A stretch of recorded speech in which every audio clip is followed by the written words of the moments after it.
And these kinds of new forms and new institutions are necessary. And what shape they will finally take, who knows?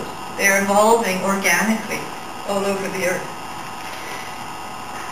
Also is the question of the vast increase in the access to knowledge, intensifying the dialogue between science and religion. We could talk for hours about that, and we haven't had much opportunity here. But I think that when we go and look in detail at the role of science in what we've been talking about the last few days, we have to admit that without the scientific research that has helped us understand our impact on the environment, or our impact on people on other parts of the world, we wouldn't be talking. We wouldn't know what we were talking about.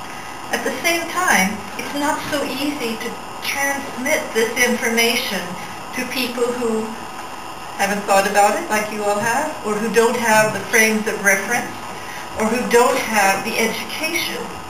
So our task and challenge is using a way of decoding or translating the scientific results that we're getting, the data, the monitoring, and put it into language that our employees can understand, that our stakeholders can understand, that our kids can understand, that our grandmothers can understand. We need to extend the reach of human abilities. I'll talk more about that when I go into a discussion about education. It means that we have the potential to find answers to a lot of what we've been talking about, which we haven't even begun to realize.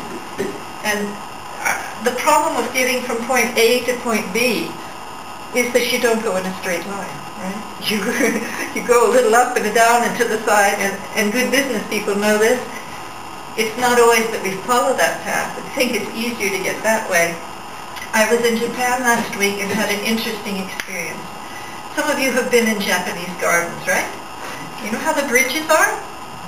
You go, you have your tea house here, and you're here, and the water is there, and you would think normally you have a bridge that goes like that, right? You know how the bridges go? They go here, then they go this way, and that way, and back this way, and up that way again. You know why? It's not to make it a long trip. It's so that when you go out on that extension here, you have to turn around and look at the horizon this way. Then you have to turn around this way, and you see the rest of the lake on that side. Then you have to turn back that way, and you see that. And if the bridge did not make you go that way, you would not have noticed those horizons. Same reason why they sit down on the floor when they have their tea ceremony. Have you ever noticed what a different point of perspective you have from the floor than when you have them standing up? And the idea of this approach to life, to knowledge, to problems is important. That we don't have all the solutions yet. We have to work on it. And then in this list that the document gave us, of course, the last thing was something we've spoken a lot about, consultation as the organizing principle of every project.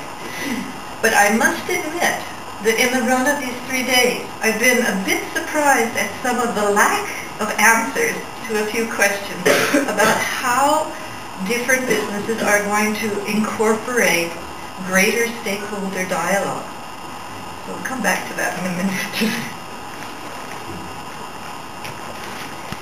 Okay, our ladder's going forward, and we need to click again to see what's happening. Let's take the government, because they are one of the central actors. Oops, let's try that. Let's wait a second. Let's go back. I'll give you a story, if I can go back. Does it allow it to go back? There we go. Oh well, doesn't matter. You can start. You can read. I was going to tell you a story about Athens. You know, we referred. If you don't worry about that for a minute, I'll tell you about Athens. We heard stories or mentioned earlier in the weekend about civilizations that actually didn't manage change and it dissolved or ended in disaster. The flag is waving. We have the problem of knowing that maybe we won't make it either. But there are a lot of examples, especially in the world of social history, that show that individuals, organizations, and governments suddenly realize that they can't go on with business as usual and made changes.